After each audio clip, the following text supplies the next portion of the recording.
Roads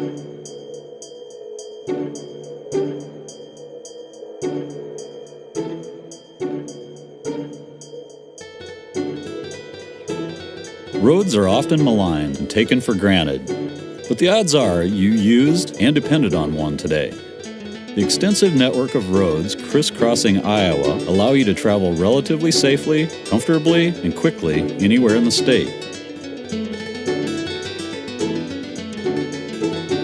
Without breaking the speed limit, you can cross the entire state in less than 6 hours. However, traveling across Iowa has not always been so fast and easy.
Less than 200 years ago, when the Iowa Territory was officially open to new settlers in 1833, there were no roads, only wagon tracks, Indian paths, and game trails.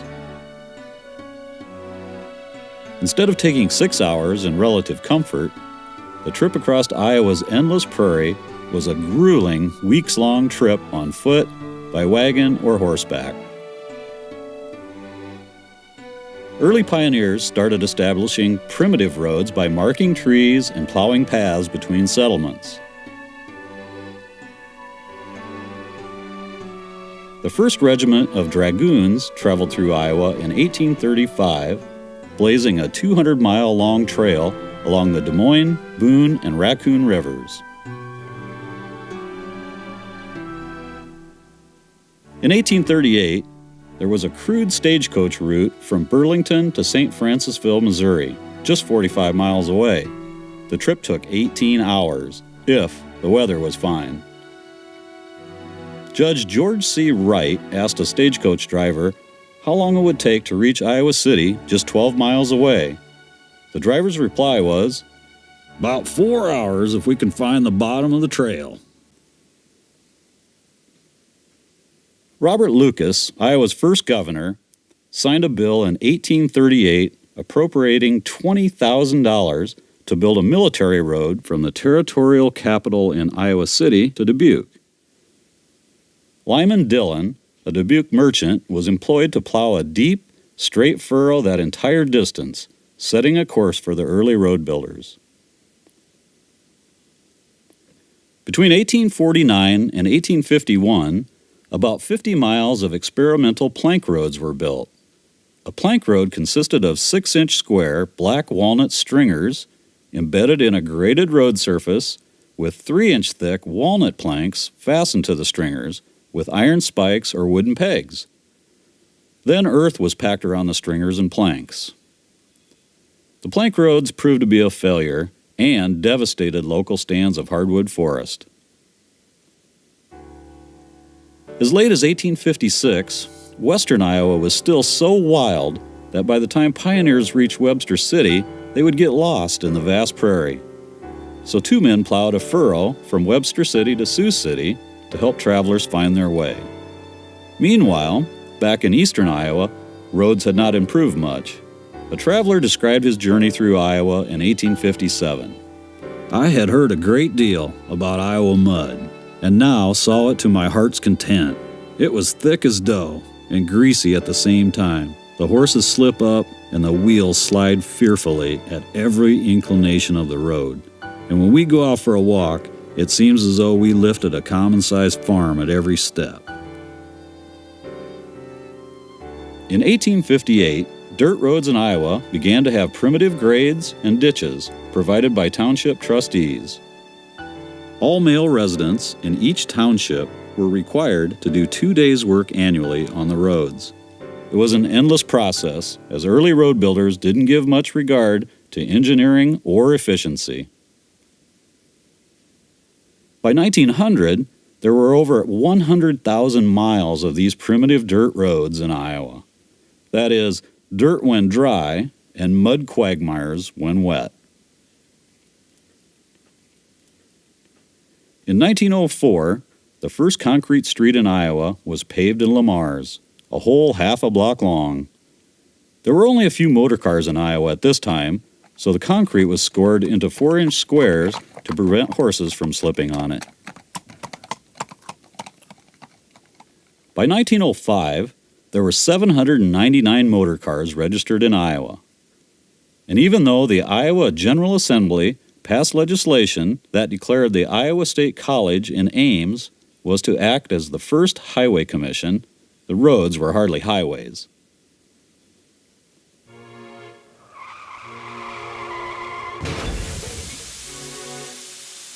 In spite of a maximum speed limit of 20 miles per hour, F.D. Harriman became the state's first traffic fatality in 1905 when he lost control of his automobile and flew off a bridge. In 1907, Scott County built the first 5.5 miles of gravel road at a cost of $7,670 per mile. The Iowa legislature passed a highway use tax in 1911. Vehicle registration fees were $15 annually for automobiles. That same year, a 1/4 mile of concrete was laid near Eddyville. By 1913, there were over 104,000 miles of roads in Iowa, but only 1 mile of U.S. Highway 18 was paved, west of Mason City. The Iowa State Highway Commission was formed in 1913 and was headed by the chief engineer. He earned $2,400 a year. The Lincoln Highway Association officially incorporated in 1913 and announced the route for the first transcontinental highway from New York City to San Francisco. The Lincoln Highway would pass through a dozen states, including Iowa, known as one of the worst mud states.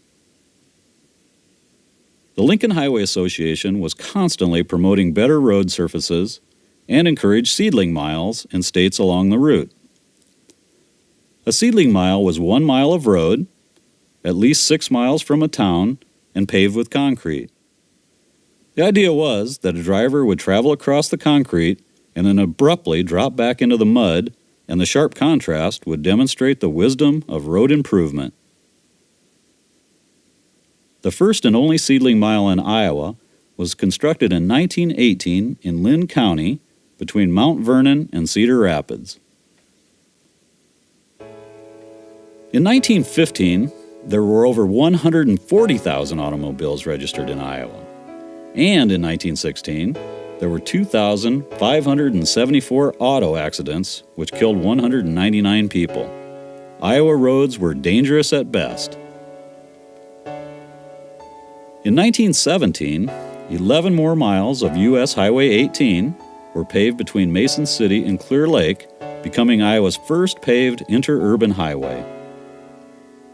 Along with quilting bees, gravel bees were also common during this period. Community members would gather together and donate either labor or money to improve local roads. At times, 200 or 300 people with horses and mules would gather to work on important market roads. The U.S. also declared war on Germany in 1917, and road maintenance and construction nearly came to a standstill with a labor and materials shortage.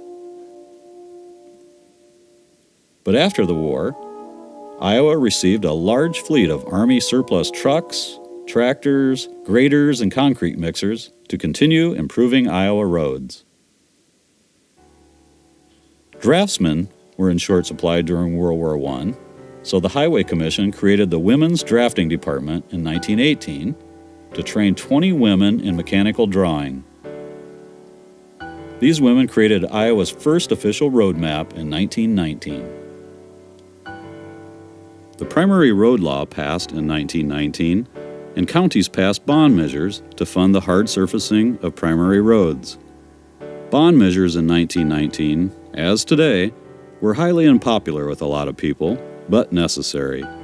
These bonds literally paved the way for better roads in Iowa. 1920 came roaring into Iowa at about 20 miles an hour. Thanks to Ford's mass production, 1 out of every 5 Iowans owned an automobile. Over 430,000 were registered. Many of them were one of Ford's Model Ts. Unfortunately, they only had 67 miles of paved road and only 792 miles of gravel in the entire state to drive on.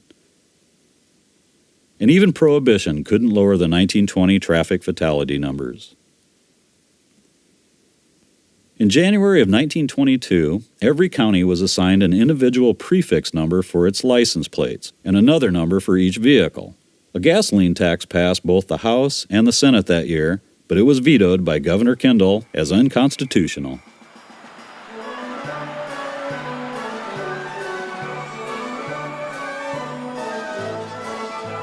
A heavy rainstorm followed the 1922 Iowa-Minnesota football game, and about 500 cars were mired in the mud between Iowa City, Cedar Rapids, and Davenport. Some 1,500 fans were stranded. People were really beginning to consider the wisdom of road improvement.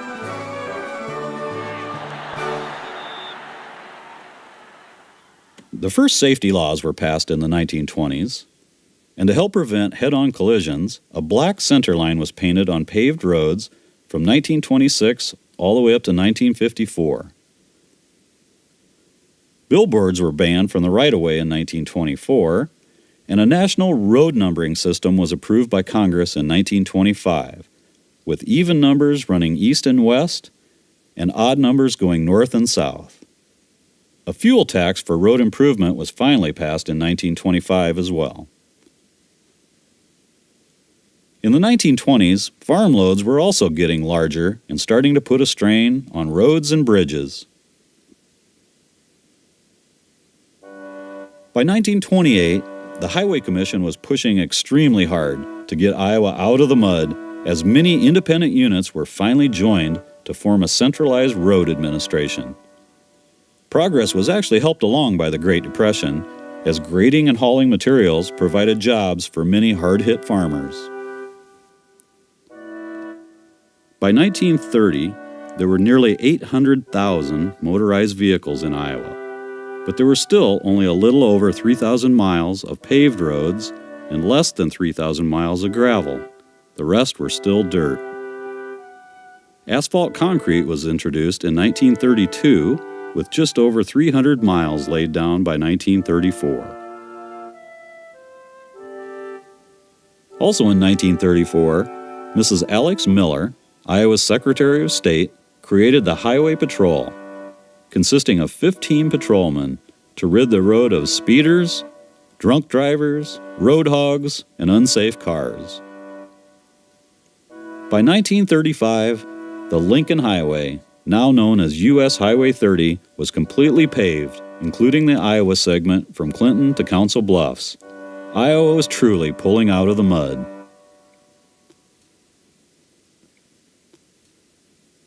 Most rural roads were still tough to navigate when it rained in 1940, but there were now over 5,000 miles of paved primary roads.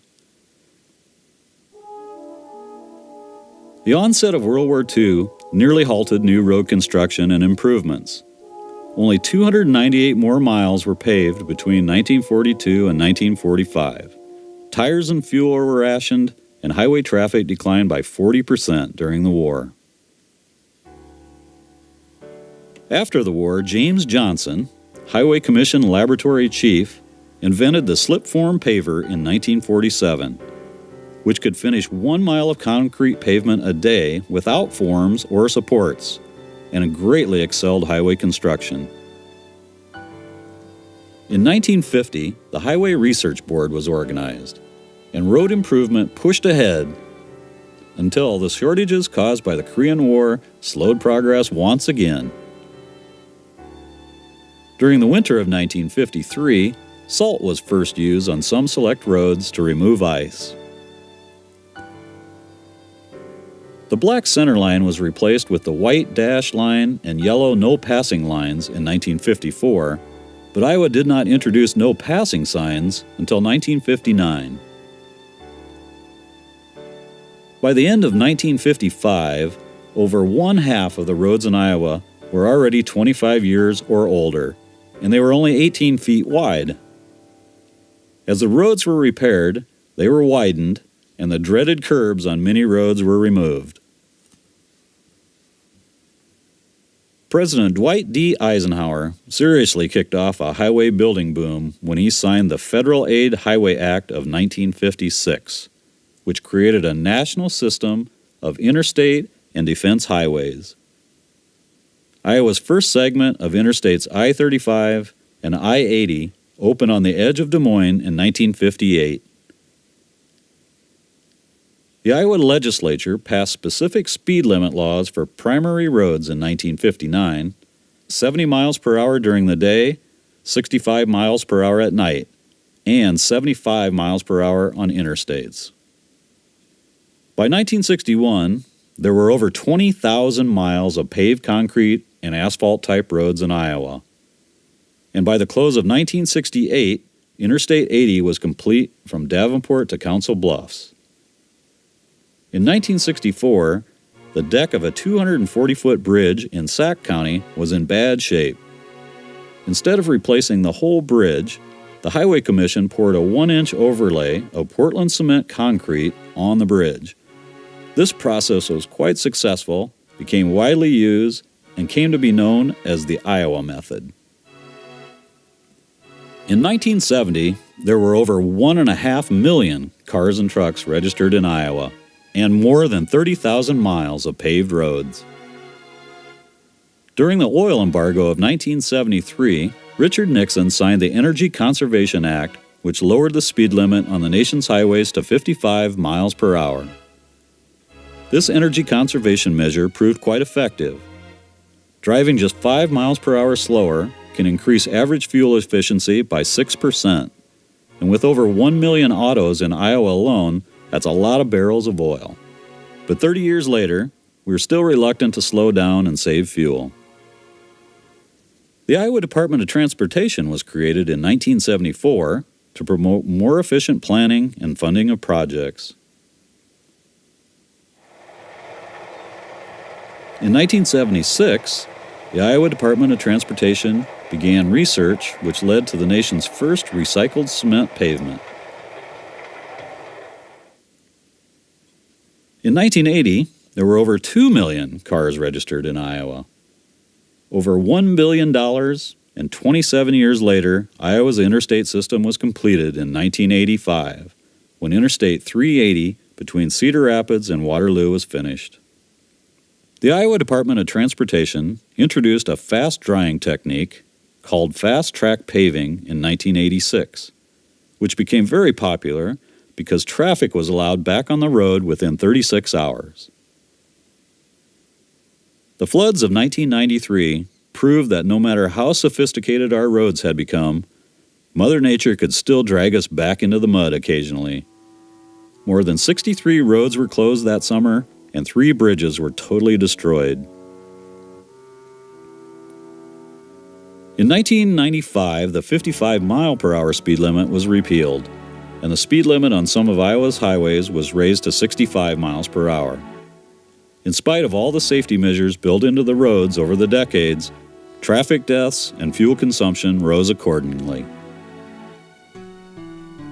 As of 2004, Iowa maintains 38,365 miles of paved roads, 24,830 miles of bituminous treated roads, 68,166 miles of gravel roads, and we still have 4,954 miles of dirt roads.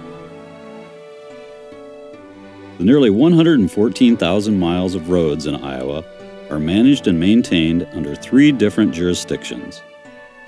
Individual cities are responsible for city streets and city park roads within city limits. County road departments take care of nearly 90,000 miles of rural paved and unpaved roads. The state maintains over 8,000 miles of 2- and 4-lane paved rural primary roads and the 1,047 miles of federal interstate in Iowa. The Federal Highway Administration provides some of the funding for state maintenance. Not only have the roads steadily improved over the years, but the 750,000 acres of rights-of-way or roadsides have changed as well.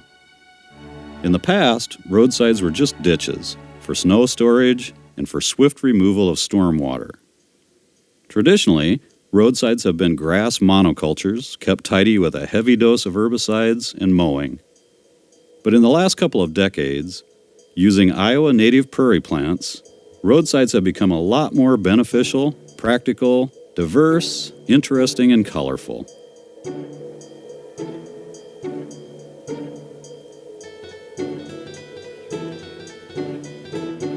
We have come a long way in the last century, from muddy, dangerous paths with ineffective ditches to safer, reliable roadways with beautiful, multi-purpose roadsides.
This busy 4-lane highway did not intrude on a patch of prairie wildflowers.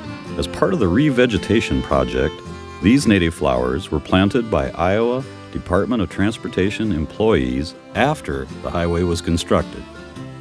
To begin exploring why, the Iowa Living Roadway Trust Fund is promoting the use of native prairie plantings along certain Iowa roadsides and how many individuals and organizations are restoring and reconstructing prairie, we will begin with a very brief history of the tallgrass prairie in Iowa.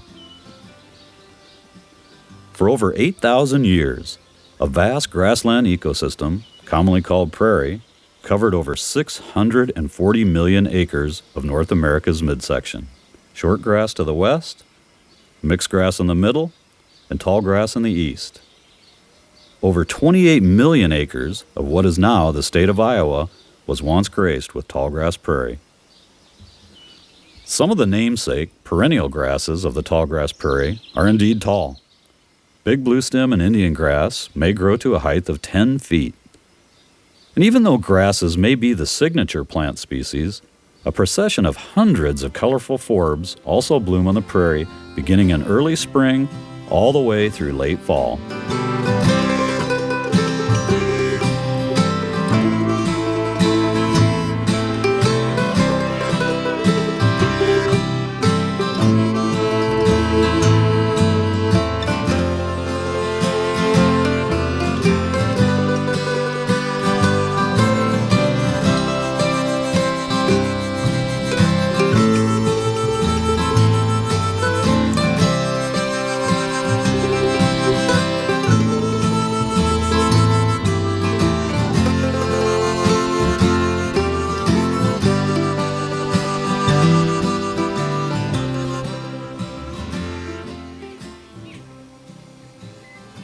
This great diversity of plants, in turn, supports a spectacular variety of wildlife, often found in Serengeti numbers. In 1833, after a journey into Iowa Territory, Joseph Street wrote that he had never rode through a country so full of game. In James Dinsmore's book, A Country So Full of Game, Dinsmore chronicles a time when elk, bison, cougars, and wolves roamed the Iowa prairie, and when flocks of birds literally darkened the skies.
People, too, have long been an integral part of the prairie landscape. At least 17 different groups of native Indians lived in Iowa, most prominently the Iowa and the Meskwaki. These hardy Plains Indians had to live in tune with the prairie to survive. They endured scorching, hot, dry summers and fiercely cold winters, elements that the prairie itself needs to survive. Another key ingredient to sustaining a healthy grassland was sometimes provided by lightning strikes, but more often was provided by and utilized for their own purpose by the Indians. Anthropologist Stephen Pine says, "It is often assumed that the American Indian was incapable of greatly modifying his environment, and that he would not have been much interested in doing so if he did have the capabilities. In fact, he possessed both the tool and the will to use it. The tool was fire. With the dense prairie grasses providing ample fuel and the incessant wind, prairie wildfires were often terrifying and lethal to humans. But prairie vegetation flourishes after a burn, and few young trees can weather the firestorm.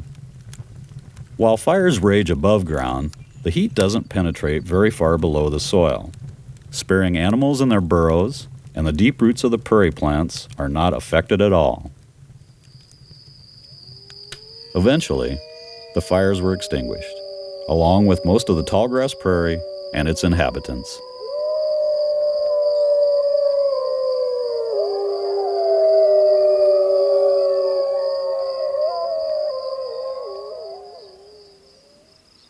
In 1830, the federal government inaugurated the Indian Removal Program and began pushing Iowa Indians further west and onto reservations in Oklahoma and Kansas. Nearly all of the land in Iowa was sold for an average of $1.25 an acre. On June 1, 1833, the Iowa Territory was officially opened to new settlers. By the time Iowa became a state in 1846, the census records listed 96,088 people. By 1850, that population doubled. At the turn of the century, when my great-grandparents lived on this Iowa farmstead, over 2 million people lived in Iowa, and there were over 200,000 farms. 95% of the native tallgrass prairie had been plowed under 1 acre at a time. The dense, deep-rooted prairie did not yield its rich soil without a fight. Oxen and breaking plows were often used to bust the tough sod. By the time tractors came on the scene, most of the prairie had already been plowed with ox and horse-drawn plows. Considering that a hard-working team could break about 2 acres of prairie a day, it is truly remarkable that in just 70 years, without modern machinery, early Iowa farmers converted 95% of the native prairie to a patchwork of corn, wheat, oats, hay, and pasture. They completely obliterated an entire ecosystem in one lifetime.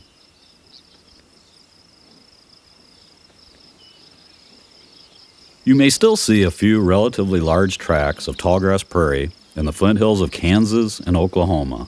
Here, the shallow, rocky soils are more suitable for cattle grazing than row crops, thus they were spared the plow. But in Iowa, with less than 1% of the original 30 million acres remaining, the largest, never-been-plowed remnant of black soil tallgrass prairie is a mere 240-acre state preserve in Howard County. Several other prairie preserves are scattered throughout the state. Significant parcels of prairie are being restored in western Iowa's Luss Hills. The beautiful rolling remnants in the hills were spared because they were used mainly as pasture. The western slopes, like many of the Mississippi River bluffs, were just too steep to plow. A few old pioneer cemeteries still harbor remnants of prairie. With no small sense of irony, some of the very people that plowed the prairie under now lie beneath a carpet of prairie plants found so seldom anywhere else. With these remaining remnants, too small and fragmented to support a diversity of wildlife, the grand, tallgrass prairie as a functioning ecosystem in Iowa is gone, but not forgotten. Iowa-born naturalist Aldo Leopold wrote in 1949, "What 1,000 acres of silphiums look like when they tickle the bellies of the buffalo is a question never again to be answered, and perhaps not even asked." Well, perhaps that question never will be answered, but more and more people are enthusiastically asking questions like that.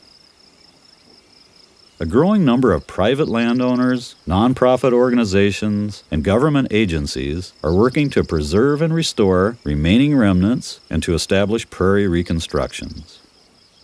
And many schools are establishing prairie plantings as outdoor classrooms. Landscapers and homeowners are discovering the continuous blooming beauty of native plants that don't need watering or fertilizing and require very little maintenance after establishment. Even the smallest plots will attract butterflies and birds. As the wild ones say, if nothing is moving in your yard except a lawnmower, maybe it's time for a change. Prairie plantings are popping up all over the place, like on golf courses and even on rooftops. A number of private landowners have established larger prairie plantings from a few acres to hundreds of acres. These reconstructions provide premium habitat for wildlife. Along with harvesting and selling seed from these larger plantings, there are several reputable native nurseries throughout the state as well, who are providing both seed and plants. One of the largest restoration and reconstruction projects in the state is underway at the Neil Smith Wildlife Refuge, which will eventually be over 8,000 acres. A potential reconstruction on a much larger scale lies along the 114,000 miles of roads in Iowa. In the years since settlement, a vast network of roads has steadily spread across the state. Today there are nearly 10,000 miles of primary roads, and nearly 90,000 miles of county roads actually define the shape of the state. There are over 750,000 acres of roadsides in Iowa, That's more land than that found in all of the state's recreational parks and preserves put together. Some stubborn scraps of prairie remnants actually still persist along roadsides, mostly in rural areas, but for the most part, Iowa roadsides are traditionally non-native grass monocultures. These roadsides must be continuously maintained by mowing because in a short time, non-native invasive weeds will completely take over, which then must be controlled with herbicides. These non-native grass plantings are also vulnerable to dry conditions, as they don't absorb or hold much rainfall. Many people still prefer the look of these neat and tidy roadsides and frown on the diverse, wild, and shaggy, but roadside prairie plantings offer multiple benefits. In addition to the ever-changing parade of color and texture, the deep, densely rooted prairie plants eventually outcompete the weedy invaders, eliminating excess mowing and herbicide use, both of which are polluting and expensive. Non-native turf grasses usually have a very shallow root system. Like green concrete, they tend to shed rainfall rather than absorb it. In contrast, most prairie plants have extremely dense, deep root systems. They send taproots down 10 feet or more, and a square meter patch of big blue-stem sod may grow over 20 miles of fine root hairs and rootlets. The perennial below-ground growth comprises 4/5 of the weight of the entire plant. These root systems allow excessive rainfall to infiltrate deep into the soil where it is held and slowly released underground rather than running off and heading for storm sewers, which often leads to flooding and erosion. In roadsides, erosion of precious topsoil leads to expensive maintenance. The Iowa DOT currently spends nearly $3 million each year to clean out roadsides, remove silt, and spray and mow weeds. Also, whenever water washes off impervious surfaces like fields, lawns, roads, and parking lots, it carries with it a load of sediment and a toxic brew of chemicals, choking and polluting our waterways all the way down the Mississippi River to the ocean, creating a 7,000 square mile dead zone in the Louisiana Delta. Roadsides have long been referred to as ditches, just waste areas for snow storage and conduits for the swift removal of water. But roadsides with prairie plantings should be called buffer strips or surface water protection zones. In addition to absorbing extreme amounts of rainfall, these plantings also allow water to slowly percolate into the soil, where the plants and the soil can actually neutralize many of the pollutants contained in stormwater runoff. Over the last century, we have lost over 1/2 of our native topsoil. Vegetation with wimpy root systems just cannot stop the force of soil erosion. Prairie plants, on the other hand, are very effective at holding the soil on problematic steep slopes. One of the features of the ancient prairie landscape that did not become extinct is winter. We may not have to worry much about perishing in a corn stubble blizzard these days, but the hazards of winter driving can be harrowing. Prairie grasses make excellent snow fences. They efficiently trap snow that would otherwise blow or drift onto the road, and the grasses remain upright and colorful all winter, which helps reduce that blinding winter glare by breaking up the snow's reflective surface. Prairie plants, grasses in particular, are able to absorb significant amounts of carbon dioxide, which is a major component in global climate change. And since automobiles pump millions of tons of CO2 into the atmosphere, roadside plantings can be considered atmosphere buffers too. In addition to all of the practical benefits of native roadside plantings, they are aesthetically pleasing to many as well, and people have commented that the variation in colors, size, and texture helps them to avoid drowsiness or that dreaded highway hypnosis. Other earthlings are finding roadside plantings attractive as well.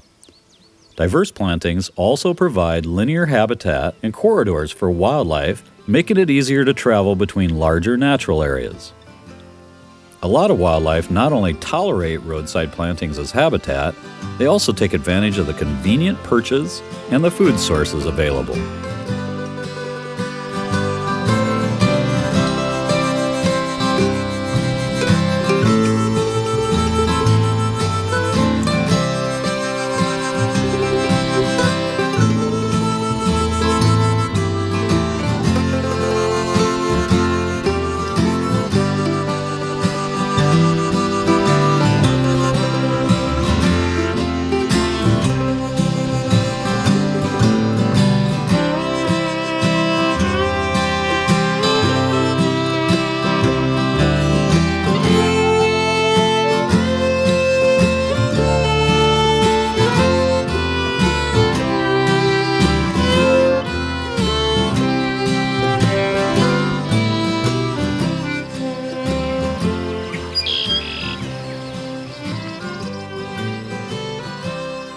highline wires, utility poles, road signs, and roads themselves aren't necessarily viewed as attractive additions to the landscape, but we and many others use and depend on them every day.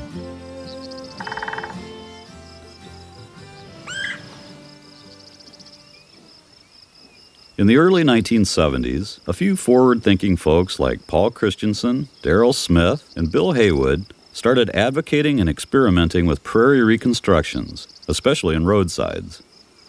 They convinced some counties to halt blanket herbicide spraying and started seeding prairie plants directly into the roadsides. In 1986, Blackhawk and Story County took the lead and adopted formal management plans for roadsides called Integrated Roadside Vegetation Management. Currently, 82 counties have roadside management plans. In the last 18 years, county roadside vegetation employees have planted over 30,000 acres of roadsides. You may occasionally pass a brown section of roadside.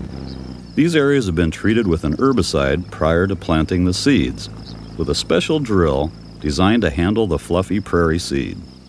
Hydroseeding is another method, quite often used on newly constructed roadsides. New prairie plantings usually take 2 to 3 years to show signs of the colorful plant cover to come, but it is certainly worth the wait. In 1988, the Iowa legislature declared in the Iowa Code that it is to be in the general public welfare of Iowa and a highway purpose for the vegetation of Iowa's roadsides to be preserved, planted, and maintained to be safe, visually interesting, ecologically integrated, and useful for many purposes. With this legislation, the Iowa Living Roadway Trust Fund was created to allocate funding for the roadside management plans. The Iowa Department of Transportation administers the trust fund and is nationally recognized for its use of native plants in roadside landscaping. The trust fund receives funding from the Resource Enhancement and Protection Act. Realizing the importance of using local ecotype seed in these plantings, the Iowa Ecotype Project was initiated in 1990 to help make Iowa ecotype seed more available and affordable for plantings. In 2002, headed by Darrell Smith, with support from federal highway funds and the Iowa Living Roadway Trust Fund, the Native Roadside Vegetation Center opened at the University of Northern Iowa. The center houses the Roadside Program, the Iowa Ecotype Program, and the Tallgrass Prairie Center, which it is now called. In addition to the roadside plantings, all of these entities focus on awareness, education, research, and demonstrations. Less than 200 years ago, Iowa was dominated by prairie, wind, wildlife, and sky. There were game trails and Indian paths, but there were no roads. It is quite possible that an early pioneer child could have arrived in a roadless Iowa in a wagon, witnessing an endless prairie. And within their lifetime, they could have traveled in an automobile, seeing no prairie. But thanks to all the hard work going into protection, preservation, and reconstruction, that pioneer's great-grandchildren can once again travel across Iowa and imagine the glory of the tallgrass prairie. With 750,000 acres of roadsides in Iowa, it's still a long road ahead. But with 30,000 acres already planted, we have 720,000 acres to look forward to. My grandpa's grandpa came here in 1842 when the Sac and Fox still claimed it as their own. He built a little plank shack by the brand new railroad line. He and Grandma made themselves a home. And though the cold, long winters chilled them to the core, they were still here come springtime. Starting 1 year more, that much further dug into this ground. Well, these roots run deep where this old prairie sleeps.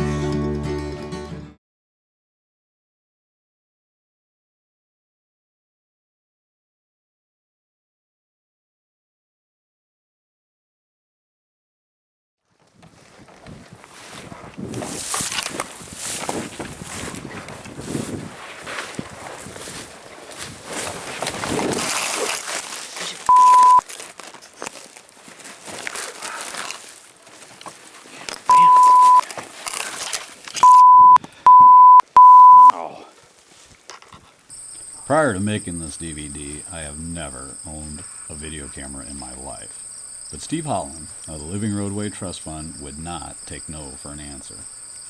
So soon, finding ourselves overwhelmed with computer and camera equipment, we were on our way to pretending to be filmmakers.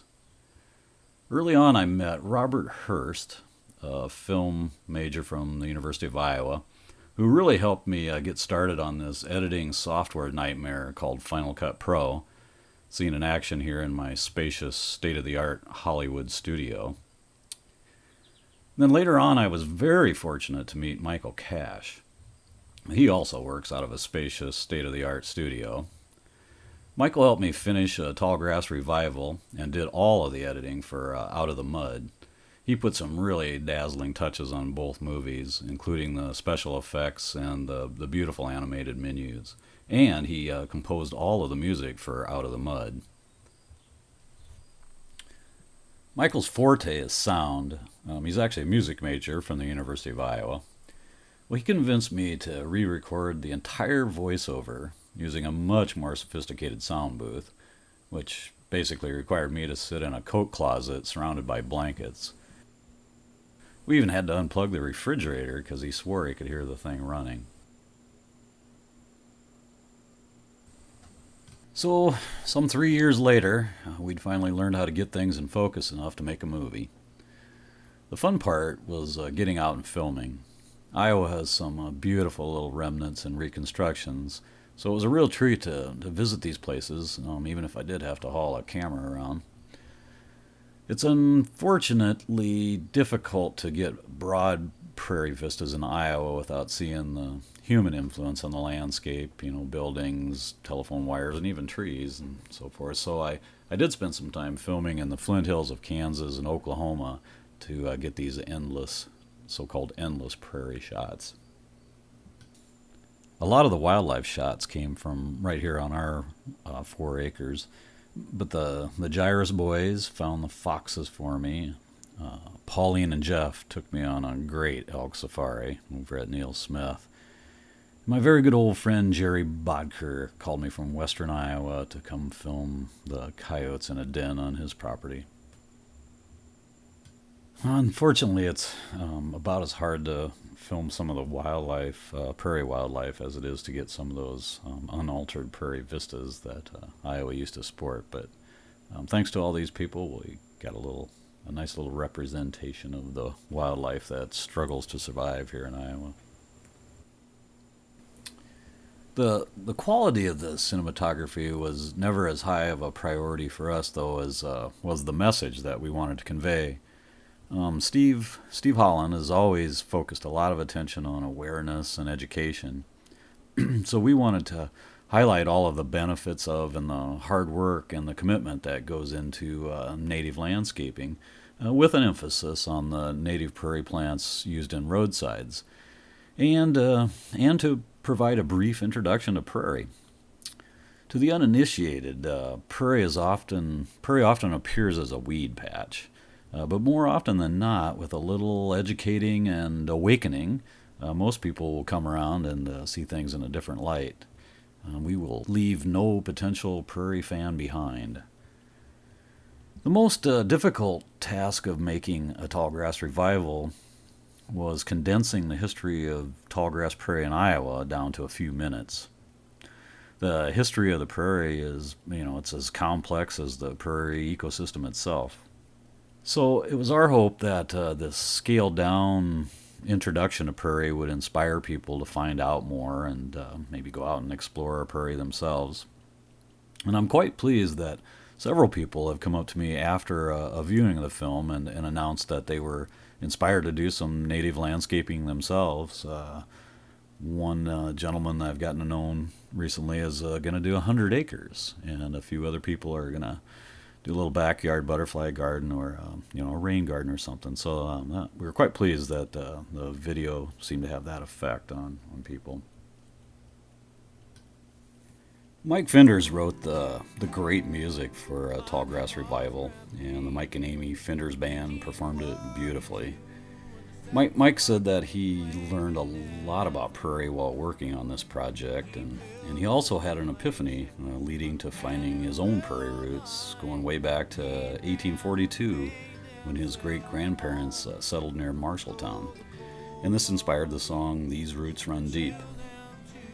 He said he finally figured out why he and Amy stubbornly stick around Iowa when their music career tries to lure them elsewhere. It's simple. These roots run deep. These roots run deep, where this old prairie sleeps, and the rainwaters run way down where they can keep, to help the tall grass grow and stand when the cold winds blow.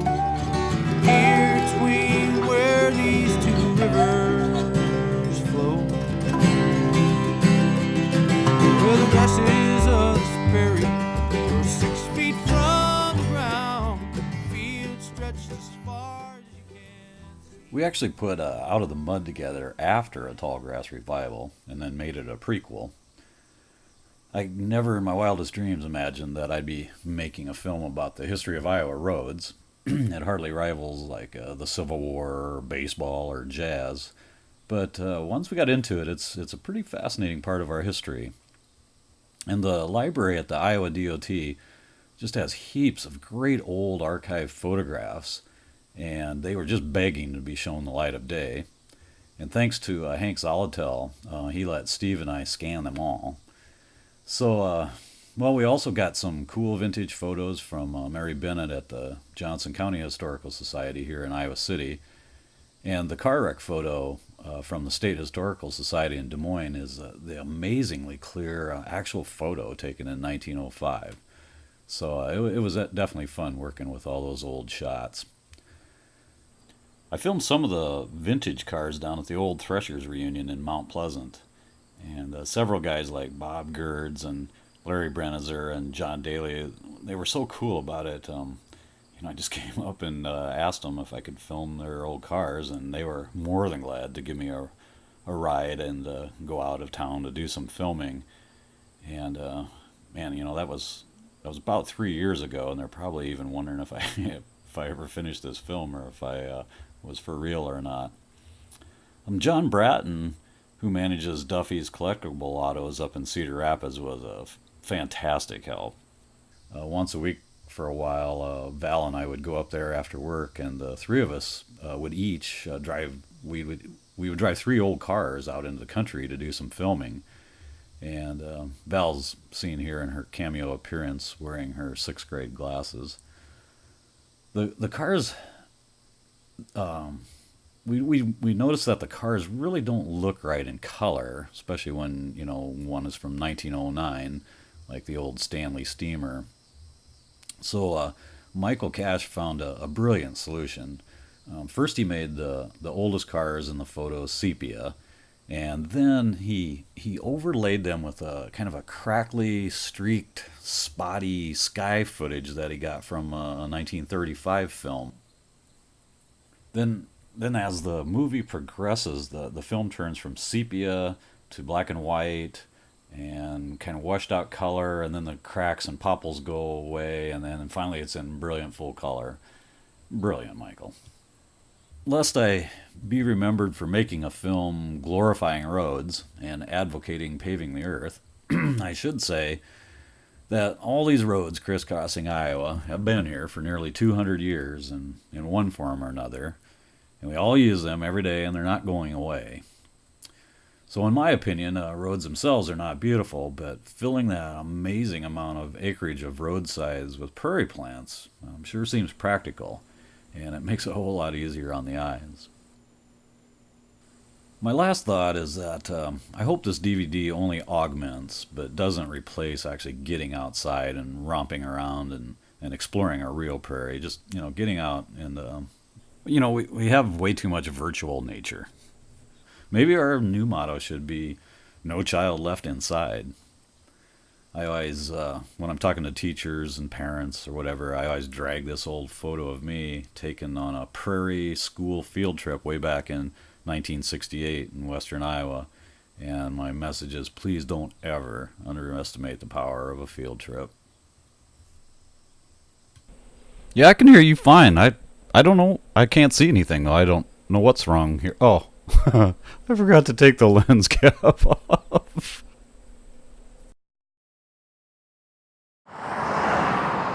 In addition to roadsides, the Iowa Living Roadway Trust Fund also provides support for other types of prairie plantings. Several communities have used LRTF funds to create attractive gateway plantings, and other plantings have been established in a wide variety of public use areas.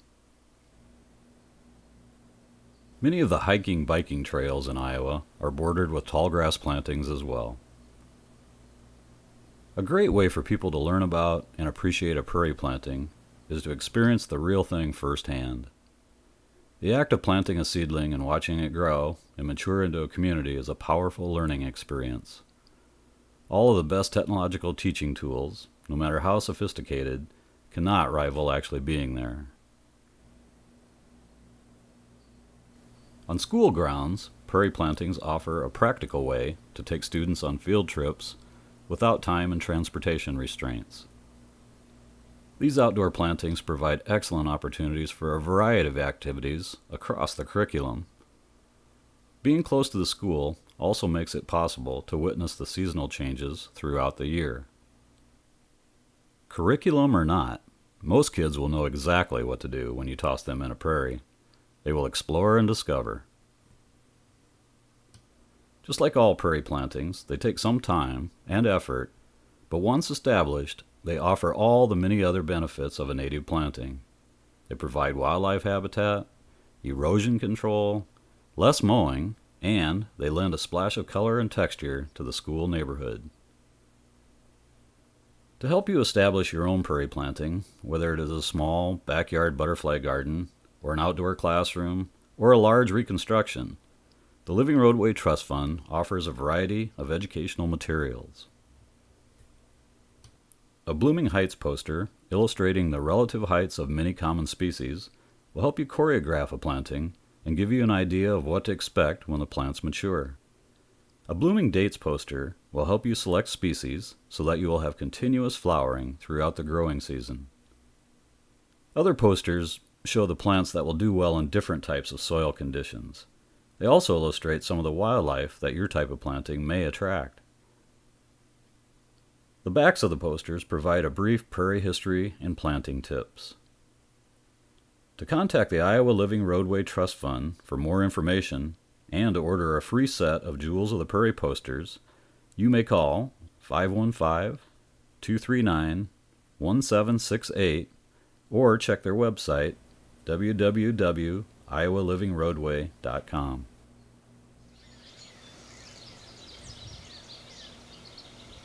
Many native Iowa prairie plants will grow in a variety of soils, but they do require several hours of direct sunlight to thrive. For small plantings, you may purchase or grow live plants to plug into the site, but please do not be tempted to dig up wild plants. They rarely survive transplanting, so you will most likely kill the plant and eliminate a valuable seed source. To establish a large planting, seeding the site is the only practical method. There are several reputable nurseries in Iowa that offer local ecotype seeds and plants. The Native Species Seed Directory lists several of these sources. Call 515-294-6921 for a free copy of the directory. Several excellent reference guides providing more detailed planting information are readily available in bookstores and libraries.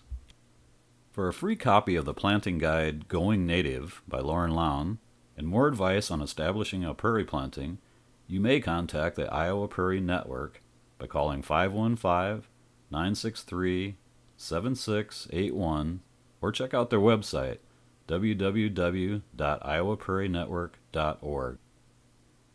IPN also publishes a quarterly newsletter listing field trips, events, conferences, and articles pertaining to prairie topics.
In Where the Sky Began, John Madsen wrote, "Our Genesis was in grassland.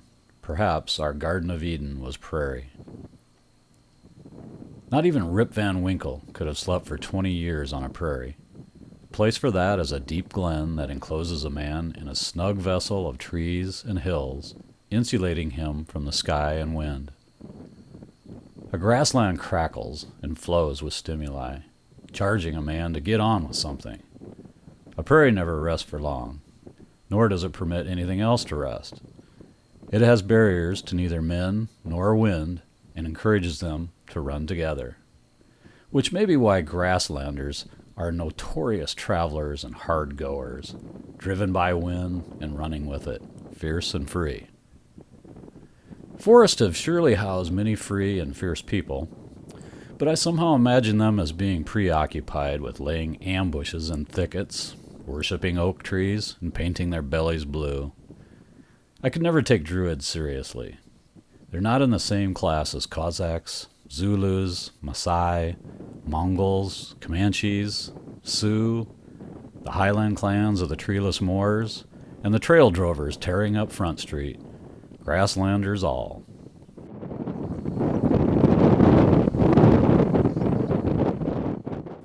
The grasslands have shaped many creatures besides man, giving them the indelible stamp of open country. It molded their teeth, eyes, legs, and life patterns, often in subtle and special ways. Adapting to light, space, and distance, they grew bolder in the bold realm of openness. The tallgrass prairie of the Midwest was a crossroad for western and eastern species of wildlife. There is no sharp line between forest and grassland, and few species are either purely forest or purely grassland creatures. This edge was probably the most productive habitats in the New World. It swarmed with life. The most spectacular members of the prairie bestiary were shot into oblivion. The others passed more quietly, fading with the original grasslands and vanishing by default rather than human intent. They lingered in widening croplands, their margin of survival shrinking until they were buried forever by corn and commerce. However, a few stubborn prairie species hang on, and as John Madsen said, there is no sharp line between grassland, forest, or wetland for that matter. Prairie potholes are a good example, a wetland right in the middle of the tallgrass prairie. So while we don't usually think of ducks, frogs, or other wetland dwellers as grassland species, they rarely respect the artificial, ecological boundaries that we impose on them. Oak savannas are another case in point. Part forest, part grassland, surrounded by grassland. So we find species that we normally consider woodland critters out playing around in the grass, and grassland birds roosting in trees during a prairie blizzard. The following wildlife gallery is just a small sample of Iowa tallgrass prairie species, with an emphasis on those that favor the grassland.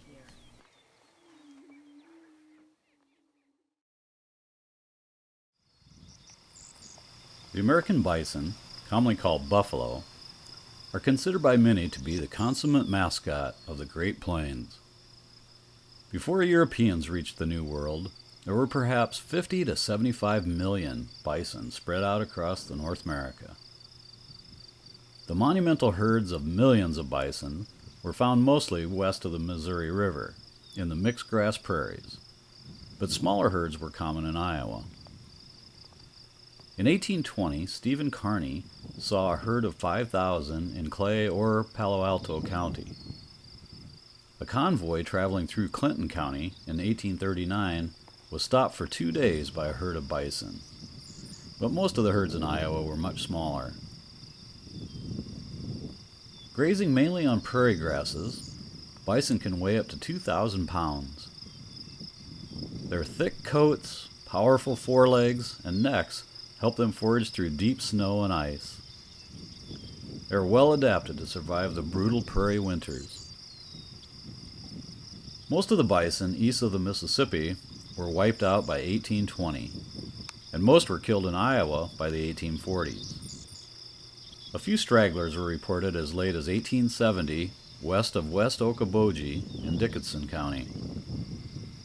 A lone bull, estimated to weigh 1,800 pounds, was killed in 1857 near Denison in Crawford County. Almost every bison report in Iowa after 1860 resulted in the bison being immediately chased down and killed. By 1895, all but about 1,000 bison in North America were slaughtered, most by market hunters who took only the tongue and the hide, leaving the prairie carpeted with rotting carcasses and bleached bones. As with elk, big herbivores like bison require huge tracts of land to sustain a big herd, so they will probably not return to Iowa in large numbers. You can still see a small herd in a prairie setting at the Neil Smith Wildlife Refuge in Iowa.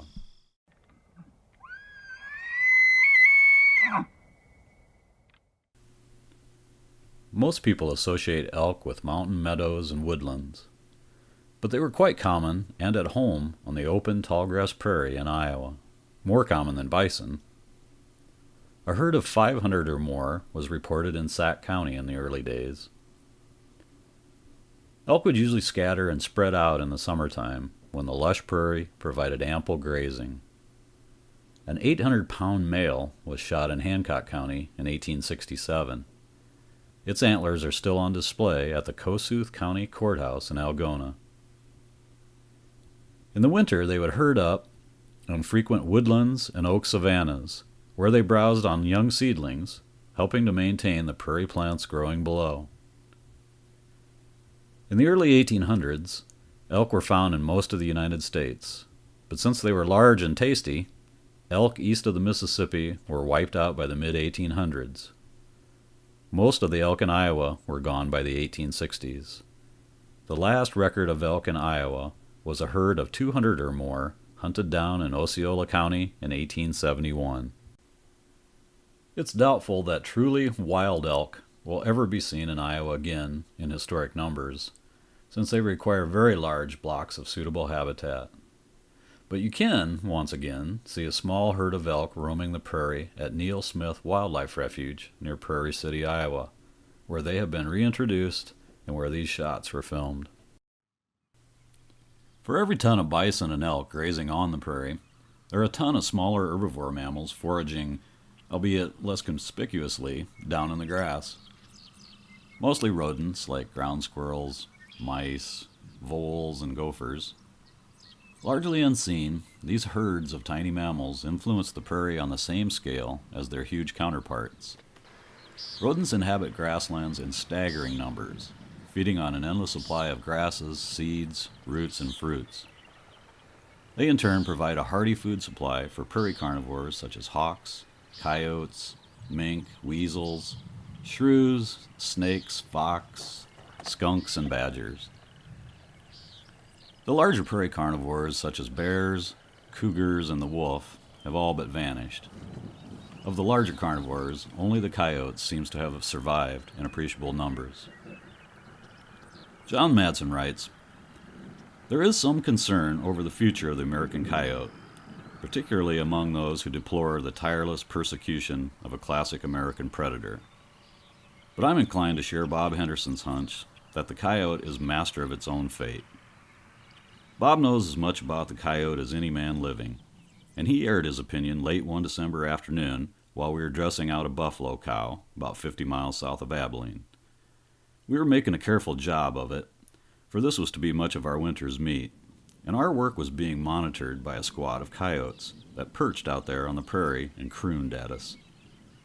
I had said something trenchant like, 'Robert, we are engaged in an act of the past, watched by anachronisms.'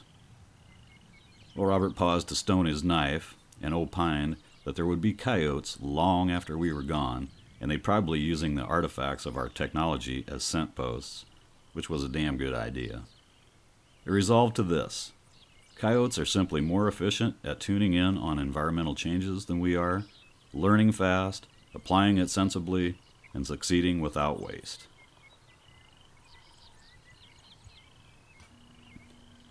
And so the little song dog sings on, highly mobile, geared to a universal diet that includes virtually anything edible, and equipped with a diamond-bright intellect, he has spread far beyond his original prairies, all the way into the North Woods, New England, and Maine. The coyote's sometime hunting partner, the badger, is a squat, powerful weasel that hasn't done as well. He needs open grassland for his hunting and digging, and is more stationary target than a coyote. His survival kit doesn't include much in the way of speed, mobility, or smarts. The coyote can exist in an area incognito, but a badger's presence is so obvious that even the average farmer grows aware of it. Tireless diggers after rodents, badgers leave prairie pastures riddled with their prospect holes, and they are notoriously tough on farm dogs. Once every few years, there's a news feature about some farmer who has heroically defended his hayfield against a badger. However, such reports grow rare. There are still badgers east of the Mississippi, but they are highly uncommon there. They are almost as rare just west of the river, for cash grain and agribusiness have cut them back to the permanent grasslands of the Great Plains.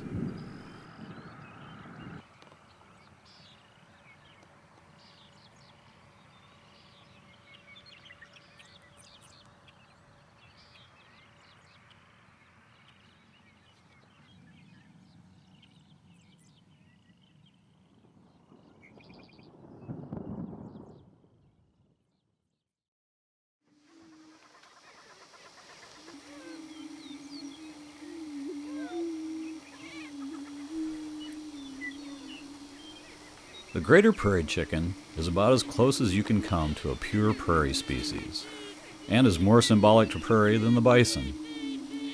Iowa was the epicenter of their range, and they were found throughout the state in great numbers. Prairie chickens are especially noticeable on leks, or booming grounds, in the spring. Here the males put on an elaborate dance to lure a female into mating. These traditional dance stages are often used spring after spring for hundreds of years. The males spread out their wings, hoist two stiff feathers over their head that reveal a bright orange inflatable sac, and then they dance, the whole while making a hollow booming sound that can be heard for miles.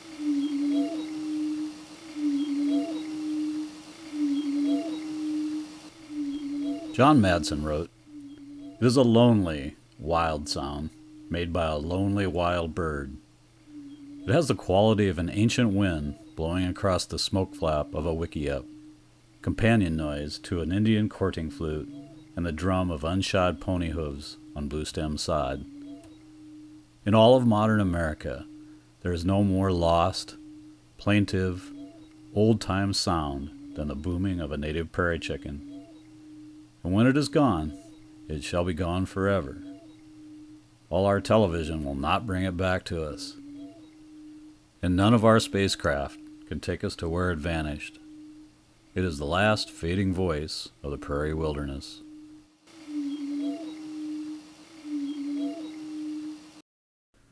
Surprisingly, prairie chicken populations actually increased after settlement in Iowa, and peaked in the early 1880s, as the birds took advantage of the waste grain at the edges of fields. In 1884, near Charles City, a winter flock of chickens was estimated to be over 30,000 birds. During this time, tens of thousands of prairie chickens were killed by hunters for their own use and to sell on the market.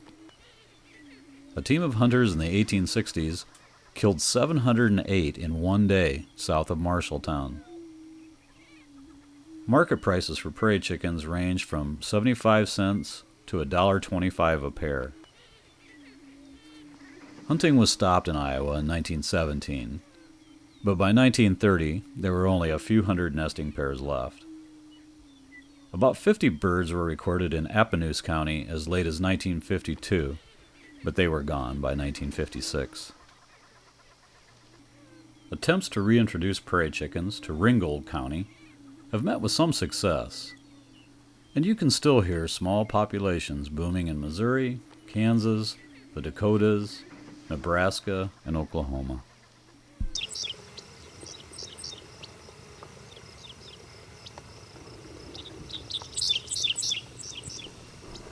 The dick sissel is a small grassland bird that resembles a miniature meadowlark. The song of the male can be heard throughout rural Iowa in the summer. You may often hear them singing from a fence or a power line. The females and juveniles lack this distinctive black bib. Unlike a lot of prairie species, dickcissels have adapted to pastures and old fields. It seems that CRP plantings have benefited them as well. Globally, they are listed as a species of special concern, but they are currently abundant in Iowa.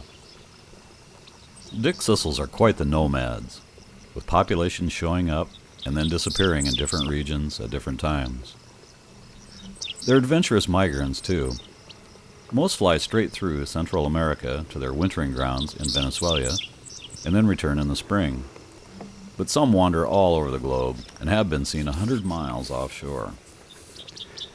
Dickcissels usually nest in June. They prefer prairie habitat, but will occasionally nest in alfalfa fields. Unfortunately, this usually results in destroyed nests if the alfalfa is mowed. The fate of the dickcissel in Iowa is uncertain, but for now they seem to be holding their own.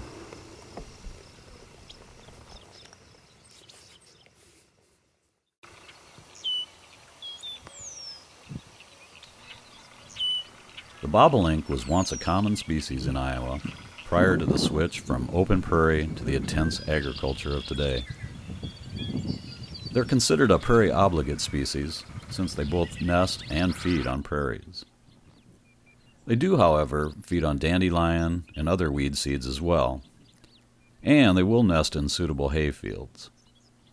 In the past, vast migrating flocks once fed on the rice fields in the southern United States. As many as 700,000 of them were shot per season for 25 cents a dozen, offered by the rice growers. The males, shown here, arrive with the more drab females in Iowa in early May. They nest in June, and by mid-August, they're making their way back to Argentina or Brazil for the winter. Males are easy to locate in the spring by listening for their bubbly flight song as they do an aerial courtship display over a prairie or pasture. A few pairs of bobolinks stay and nest in Iowa, but they have been on the decline for the last 150 years. Large prairie reconstructions and grassland CRP acreage have helped to slow the decline.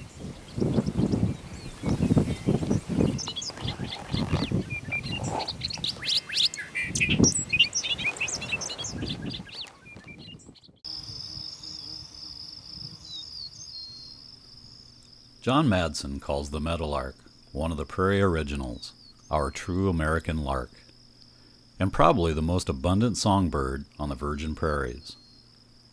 They seem to have bridged the transition from prairie to modern agriculture well. Both the eastern and western meadowlarks were found in the true prairie. They are almost impossible to tell apart by looking at them, but the western meadowlark sings a bit longer and with a few more bubbles. Both species are found throughout Iowa, where there is suitable habitat, but the eastern meadowlark is more common in the east, and the western more common in the western part of the state. Meadowlarks are ground nesters, and have adapted well to reconstructed grasslands and pastures, especially old hay fields. Although they are grassland birds, you will often see and hear them singing from a high perch in the spring.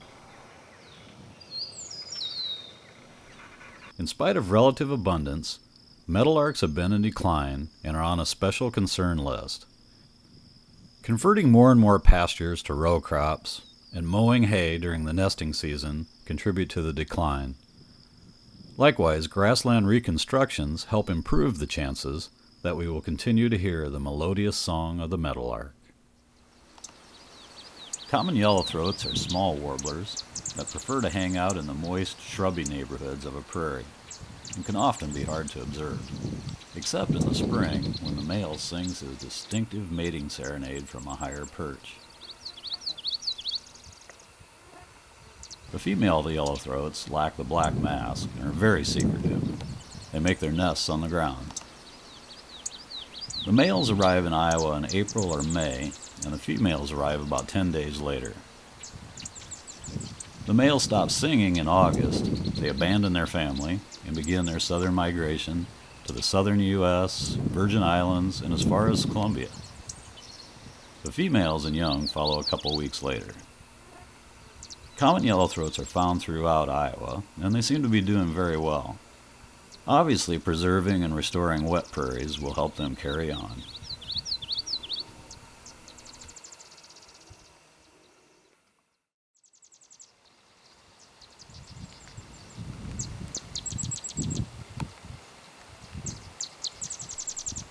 The sedge wren, formerly called the short-billed marsh wren, prefer to nest in high-quality wet prairies, sedge meadows, and wetlands.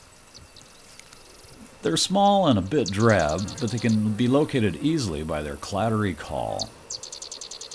Sedge wrens are found throughout Iowa from mid-May through October, and they're more common in the northern counties.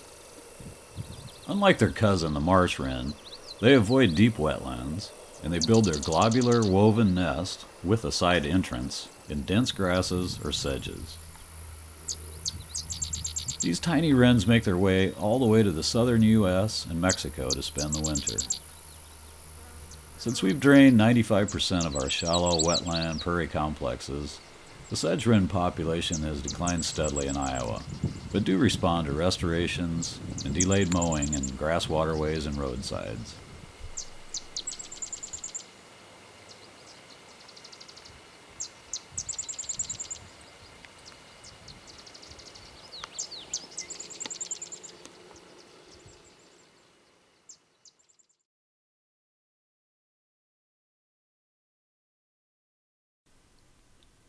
The common house sparrow is not a sparrow at all, but rather a weaver finch introduced from Europe. It's an aggressive non-native that has spread completely across the United States, and it competes relentlessly with native birds.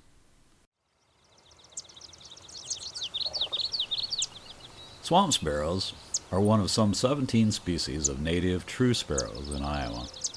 Many nest in grasslands or wetlands. Many of the species have adapted to weedy fields, pastures, and roadsides, like the song sparrow,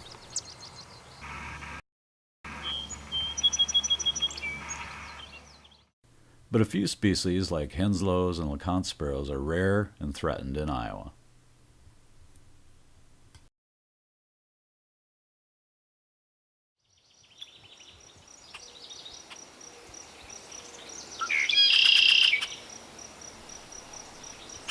Red-winged blackbirds are found in every county in Iowa. They nest in a variety of habitats, from dry upland prairies to wetlands, but are more concentrated in the wetter areas. Like other blackbirds, they form huge winter flocks, sometimes numbering in the millions, and can do a fair amount of agricultural damage. As a result, an amendment to the Federal Migratory Bird Treaty allows farmers to kill blackbirds that are in the act of damaging crops.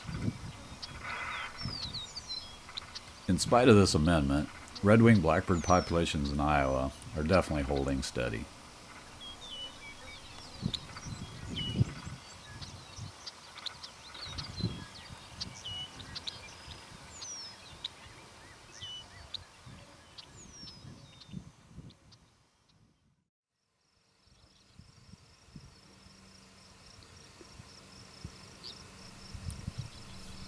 The scissor-tailed flycatcher is a spectacular bird, and hard to miss, with a tail longer than its body.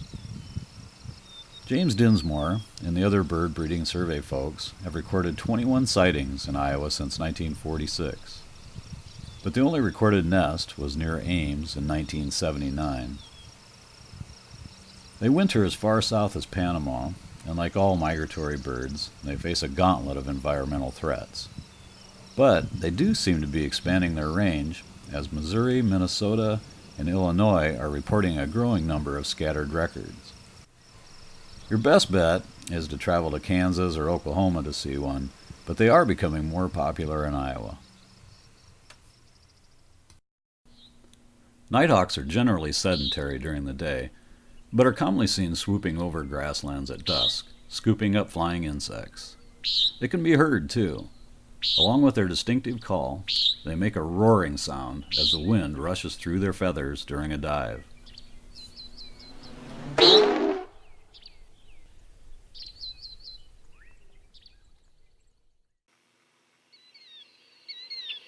Killdeers are another grassland ground nester with a distinctive call, and they're well known to fake a broken wing to lure predators away from their nests and chicks.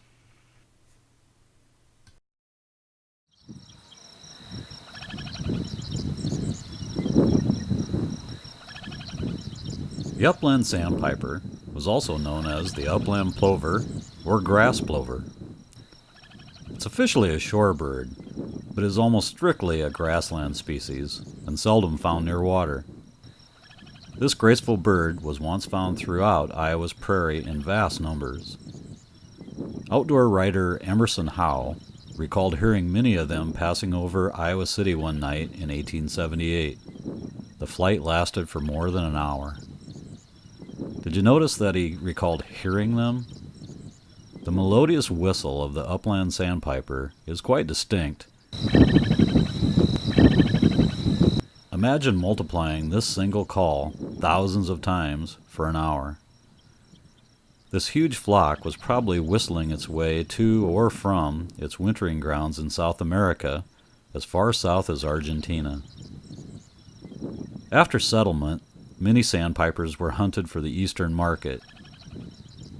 They sold for $1.25 a dozen in the Spirit Lake area in the 1880s.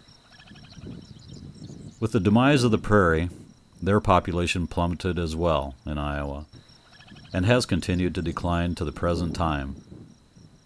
You may still hear or spot an occasional upland sandpiper, probably sitting on a fence post, and a number of people who are reconstructing suitable prairie habitat have commented on a modest increase in nesting pairs.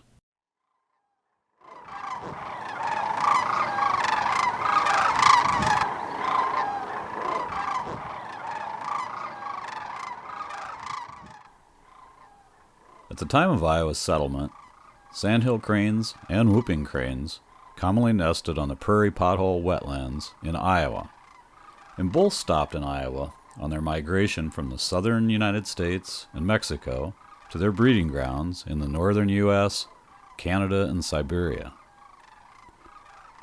Reports of vast numbers of sandhills and whoopers were commonly reported in northwest and north-central Iowa in the early 1800s. Bohumil Shimmick noted both species still present in northwest Iowa as late as 1882. But between habitat loss, hunting, and egg collecting, both species disappeared as a nesting bird in Iowa by 1900. Whooping crane populations continue to crash, and there are less than 500 birds today. Sandhill cranes fared better, with over 500,000 birds winging their way into the 21st century. In 1992, the first successful Iowa sandhill nest since 1894 was recorded in Tama County, and several more nesting pairs are reported each year as wetland and prairie habitat is restored. Every spring, thousands of sandhill cranes converge on a narrow section of the Platte River near Kearney, Nebraska, as they migrate north. Here they stop to rest and fatten up on waste grain, grubs, and insects. Sandbars on the shallow Platte provide safe sleeping platforms. It must have been a silent spring indeed when these raucous cranes disappeared from Iowa. The distinctive call and the graceful courtship dance of the sandhill crane will hopefully be a part of the Iowa landscape once again.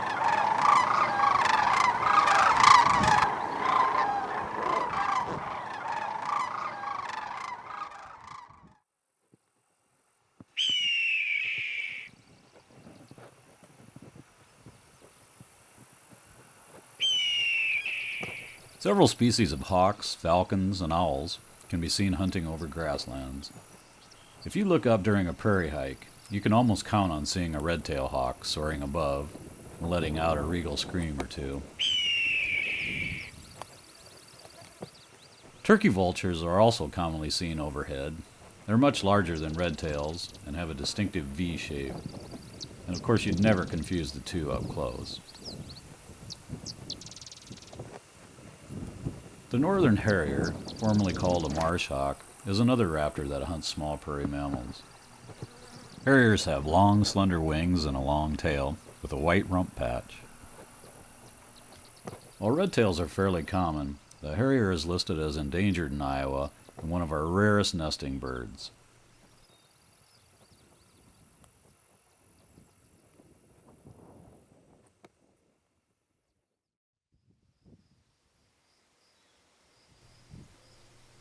A number of birds that have adapted to the presence of humans and appear in urban areas and at backyard bird feeders will also take advantage of a prairie planting if they have the opportunity.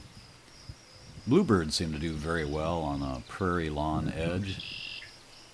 Swallows of every kind are often seen swooping over prairie patches in search of a meal. And hummingbirds will go for almost anything red, but it's especially cool if you catch one on a cardinal flower or an Indian paintbrush. Juncos and other birds feast on prairie seeds in the winter. And Iowa's own state bird, the American goldfinch, looks right at home on the prairie.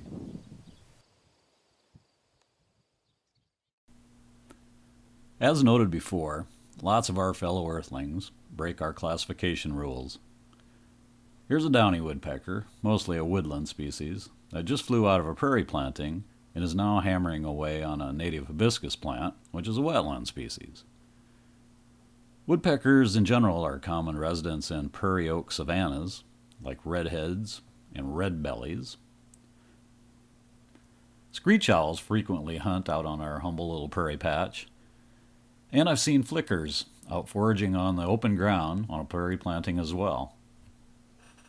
When you throw in oak savannas, the number of so-called prairie bird species rises dramatically.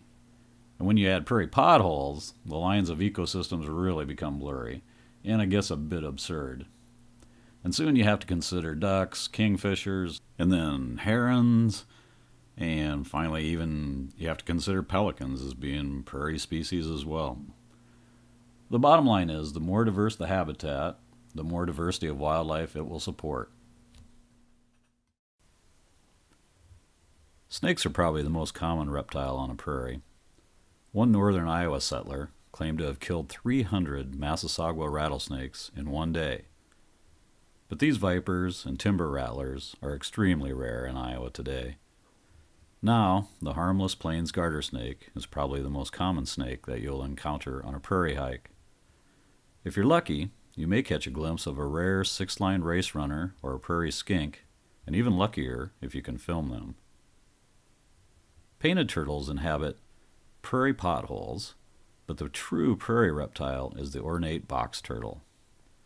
The box turtle is Iowa's only fully terrestrial turtle. These turtles like to burrow into the soil during the heat of the day, so they prefer sandy prairies, just like the six-line race runners. Unfortunately, ornate box turtles are designated as threatened in Iowa due to habitat loss.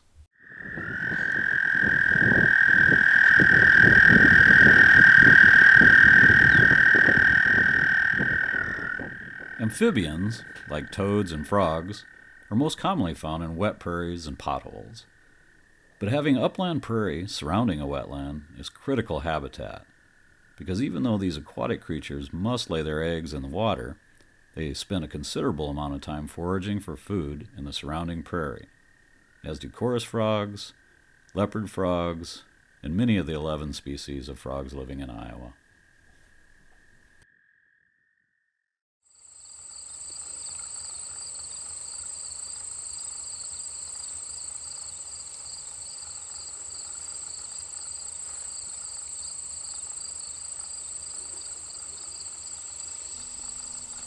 Some entomologists estimate that by late August, a healthy prairie may harbor up to 10 million insects per acre.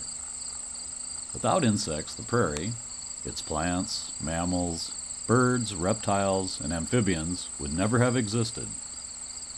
David Costello writes in The Prairie World, "The insects of the prairie are beautiful, useful, they're destructive, deadly, and endlessly strange and interesting. Above all, they're vast, varied, and pervasive group, the most numerous of all animals on land." Some plants are wind-pollinated, but the majority of forbs, or flowers, have to be pollinated by insects to make seed and reproduce. So the largest animals on the prairie, like bison and elk that eat plants, depend on the smallest animals to survive. Carnivores, like the coyote and hawk, eat the insects directly, or they eat small herbivores like mice, which feed on the plants that depend on the insects, which themselves depend on the plants. It's a complicated, interconnected, interdependent, glorious web that makes up life and death on the prairie.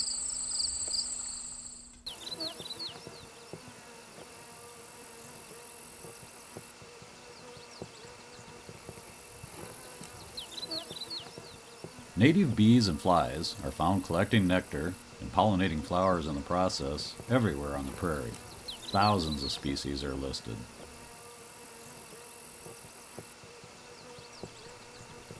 Along with bees, you'll find wasps, flies, ants, beetles, bugs, dragonflies, and representatives from nearly every order of insect buzzing the prairie.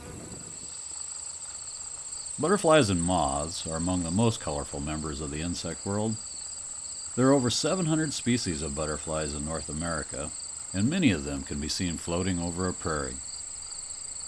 Even the smallest backyard plantings will attract common beauties, like the tiger swallowtail seen here on wild bergamot, the spicebush swallowtail feeding on a native thistle, or a black swallowtail sipping the nectar of a bright orange butterfly milkweed, and a checker spot on a yellowish butterfly milkweed. Red admirals are a common backyard butterfly, as are many of the blues, the sulfurs, and the crescents. Fritillaries are less common on a small planting, as are the skippers, and a few of the species are endangered in Iowa. You can always count on the intrepid monarch to visit your garden, especially if you have plants from the milkweed family. The adults feed on the nectar of milkweeds, they lay their eggs on the milkweeds, and the tiny caterpillars hatch and feed on the milkweed leaves until they form a chrysalis and complete the cycle of metamorphosis. Moths are a little less conspicuous than butterflies, unless of course you're watching one of the hawk moths, which is about the size of a hummingbird.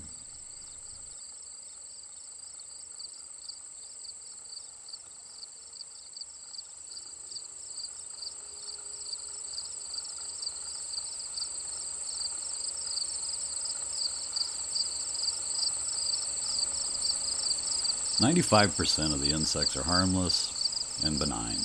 Most are beneficial. The pesky fly in your soup, a mosquito bite, or a tick burrowing in the back of your neck, or moths eating your cabbage can be annoying, but not enough to condemn the entire insect world." E.O. Wilson wrote in his 1992 book, The Diversity of Life, "So important are insects and other land-dwelling arthropods that if all were to disappear, humanity probably could not last more than a few months. Most of the amphibians, reptiles, birds, and mammals would crash to extinction about the same time. Next would go the bulk of the flowering plants, and with them the physical structure of most forests and other terrestrial habitats of the world. The land surface would literally rot. The land would return to approximately its condition in the early Paleozoic times, covered by mats of recumbent wind-pollinated vegetation, sprinkled with clumps of small trees and bushes here and there, and largely devoid of animal life."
Thank you.